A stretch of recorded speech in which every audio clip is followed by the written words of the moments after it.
Dear students, जैसा हमने पहले लेक्चर में पढ़ा था कि एनएमआर स्पेक्ट्रोस्कोपी क्या होती है और उसमें हमने एक एनएमआर स्पेक्ट्रा प्राप्त किया था। तो उस एनएमआर स्पेक्ट्रम में पहला पॉइंट ये था कि नंबर ऑफ सिग्नल्स जितने मिलते हैं उतने ही तरह के हमारे पास प्रोटॉन होते हैं। और हमने बताया था कि जो इक्विवेलेंट प्रोटॉन्स होते हैं वह सभी एक ही स्थान पर एब्जॉर्प्शन देते हैं और जो नॉन इक्विवेलेंट प्रोटॉन होते हैं वो अलग अलग स्थान पर सिग्नल्स देते हैं। तो हम आज ये पढ़ेंगे कि इक्विवेलेंट प्रोटॉन्स क्या होते हैं। So group of the protons in an identical environment is called the equivalent protons. ऐसे प्रोटॉन जिनका एनवायरनमेंट सबका एक जैसा होता है वो कहलाते हैं इक्विवेलेंट प्रोटॉन्स, और ऐसे ग्रुप्स या ऐसे प्रोटॉन्स जिनका एनवायरनमेंट अलग अलग होता है वो कहलाते हैं non equivalent proton. For example CH3Br, इसमें जो कार्बन के ऊपर 3 प्रोटॉन जुड़े हुए हैं, इन तीनों का एनवायरनमेंट समान है, तो ये एक ही एनएमआर सिग्नल देगा क्योंकि ये तीनों प्रोटॉन्स जो हैं वो इक्विवेलेंट प्रोटॉन हैं। दूसरा उदाहरण हम देखते हैं 2-ब्रोमो-प्रोपेन। इसमें ये CH3 है, यहाँ भी CH3 है और CHBr है। तो ये 3 प्रोटॉन इस मिथाइल ग्रुप के और 3 प्रोटॉन इस मिथाइल ग्रुप के, इनका जो एनवायरनमेंट है वो समान है, अर्थात जो 6 प्रोटॉन है वो एक ही स्थान पर एब्जॉर्प्शन देंगे और इन 6 प्रोटॉन के लिए एक ही सिग्नल आएगा। और ये जो CHBr है इसका एनवायरनमेंट जो है वो इन 6 प्रोटॉन के एनवायरनमेंट से अलग है, इसलिए ये एक सिग्नल देगा।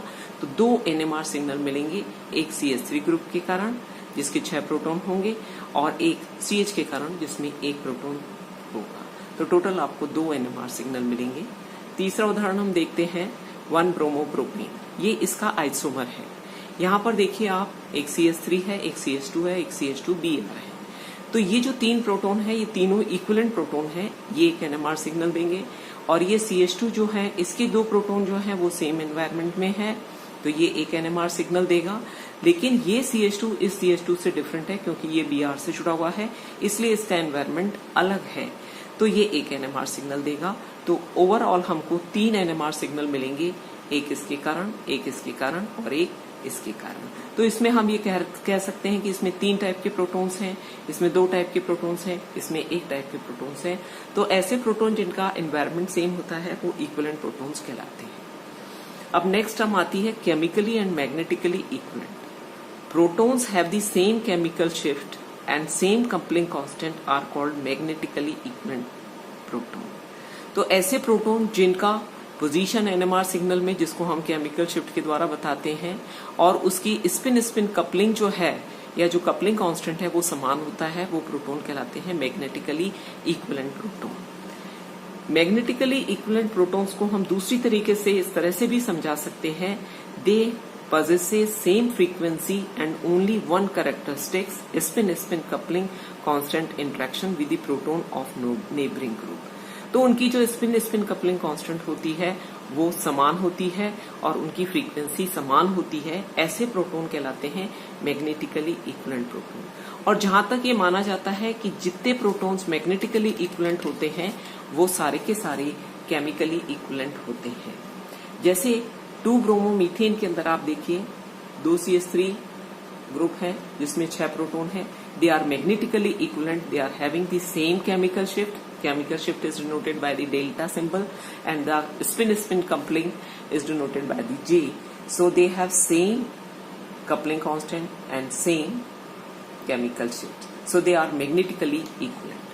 दूसरा एग्जाम्पल हम लेते हैं 2-मिथाइल-प्रोपीन। 2-मिथाइल-प्रोपीन में आप देखिए ये जो CH3s हैं 2 और 2 H हैं, तो 2 CH3 जो हैं they are magnetically non equivalent. Non equivalent कैसे? इस CH3 के पास एक CH3 का एनवायरनमेंट है और इस CH3 के पास H का एनवायरनमेंट है, तो ये दोनों CH3 जो होते हैं वो आपके क्या है, मैग्नेटिकली नॉन इक्विवेलेंट है। इसी तरीके से अगर हम ये देखें डाइफ्लोरोमीथेन के अंदर, तो 2 फ्लोरीन जो है दे आर मैग्नेटिकली इक्विवेलेंट और 2 हाइड्रोजन जो है ये are chemically equivalent. So J coupling constant for 1 and 3 is equal to 1 and 4। तो ये क्या है, मैग्नेटिकली इक्विवेलेंट है। अगर हम दूसरा उदाहरण देखें 1,1-डाइफ्लोरो इथीन का, तो इसमें आप देखिए 2 हाइड्रोजन है, 2 फ्लोरीन है। तो ये जो 2 हाइड्रोजन और 2 फ्लोरीन है they are chemically equivalent but they are magnetically non equivalent, क्योंकि J13 जो होगा, जो इसका कपलिंग कांस्टेंट होगा, which is not equal to J1F4। तो जितने केमिकली इक्विवेलेंट होते हैं या जितने मैग्नेटिकली इक्विवेलेंट होते हैं वो समान होते हैं, लेकिन मैग्नेटिकली जो इक्विवेलेंट प्रोटॉन होते हैं ये जरूरी नहीं है कि वो केमिकली इक्विवेलेंट भी हो। नेक्स्ट एक टर्म और हम यूज करते हैं जिसका नाम है होमोटॉपिक और केमिकल इक्विवेलेंट। होमोटॉपिक का मतलब क्या है कि मान लीजिए हम दो या दो से ज्यादा प्रोटॉन को किसी एक कंपाउंड में जो केमिकली इक्विवेलेंट है, अगर हम उसको किसी दूसरे ग्रुप के द्वारा रिप्लेस करते हैं और हमें सेम कंपाउंड मिलता है, तो ये कंपाउंड कहलाता है, ये प्रोटॉन कहलाता है होमोटॉपिक केमिकली इक्विवेलेंट। फॉर एग्जाम्पल, आपके पास है C डबल बॉन्ड C, यहाँ पे दो हाइड्रोजन है, दो ये जुड़े हुए हैं CH3 ग्रुप्स। अगर मान लीजिए हम इस CH3 ग्रुप के एक हाइड्रोजन को क्लोरीन से रिप्लेस करते हैं तो Cl CH2 C CH3 double bond CH CH मिलेगा। तो इसमें से तीनों हाइड्रोजन तो केमिकली इक्विवेलेंट है, तीनों में से कोई सा भी हाइड्रोजन आप इसको रिप्लेस कर सकते हैं।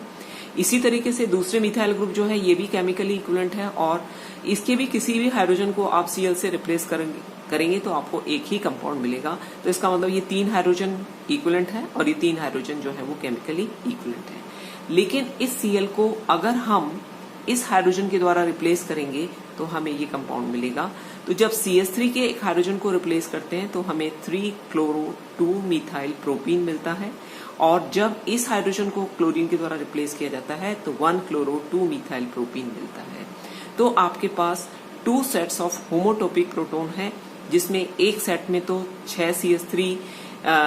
6 हाइड्रोजन एटम है 2 CH3 ग्रुप के, और दो जो है दूसरा सेट जो है वो 2 हाइड्रोजन है विनाइलिक प्रोटॉन का। तो ये कहलाते हैं होमोटॉपिक, जिनका केमिकल इक्विवेलेंट जो होता है वो दे आर केमिकली इक्विवेलेंट और इनकी केमिकल शिफ्ट वैल्यू जो होती है वो समान होती है। नेक्स्ट एक और टर्म आती है enantiotopic protons.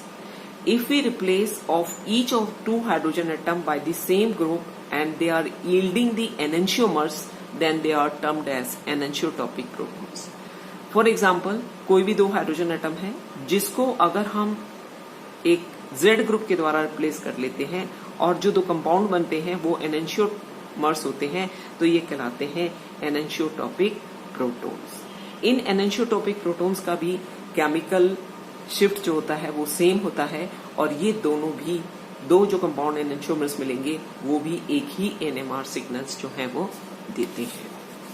For example, ethyl bromide C CH3 H H and Br. If you replace each of the hydrogen atom by the Z, suppose आपने इस हाइड्रोजन एटम को Z ग्रुप से रिप्लेस किया है तो ये आपको एक कंपाउंड मिलेगा। अब नेक्स्ट उसके अंदर इस हाइड्रोजन एटम को आपने रिप्लेस किया है तो ये दोनों एक दूसरे के क्या हैं, एनेंशियोमर्स हैं। They are the mirror images of each other but they are not superimposable of each other, so they are the enantiomers. ये हाइड्रोजन्स क्या कहलाएंगे, एनेंशियोटॉपिक हाइड्रोजन एटम। तो यहाँ पर 2 तरह के हाइड्रोजन्स हैं, किस पे, इस CH2 के ऊपर जुड़े हुए, और ये प्रोटॉन क्या कहलाएंगे, एनेंशियोटॉपिक हाइड्रोजन एटम। एंड 2 आपको NMR सिग्नल मिलेंगे, क्योंकि हमने कहा एनेंशियोटॉपिक हाइड्रोजन्स जो होते हैं वो सेम केमिकल शिफ्ट शो करते हैं। तो एक सिग्नल जो है वो हमें मिलेगा इस CH2 के लिए, दूसरा सिग्नल हमें मिलेगा CH3 के लिए। तो इस कंपाउंड में क्या होगा, 2 NMR सिग्नल्स आएंगे। अब नेक्स्ट टर्म आती है डायोस्टीरियोटॉपिक protons.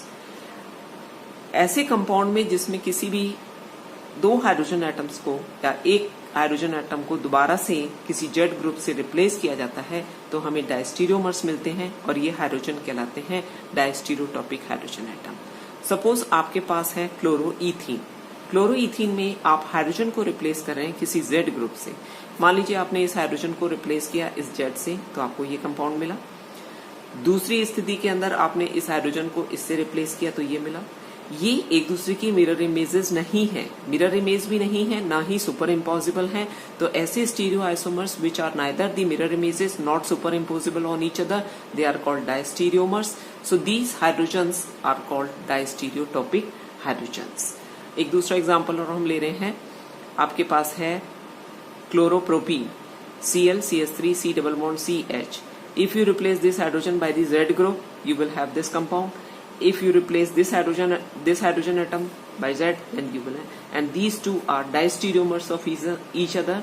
They are not the mirror images of the each other. So these type of the enantiomers are called diastereomers, and these hydrogen atoms are called the diastereotopic protons.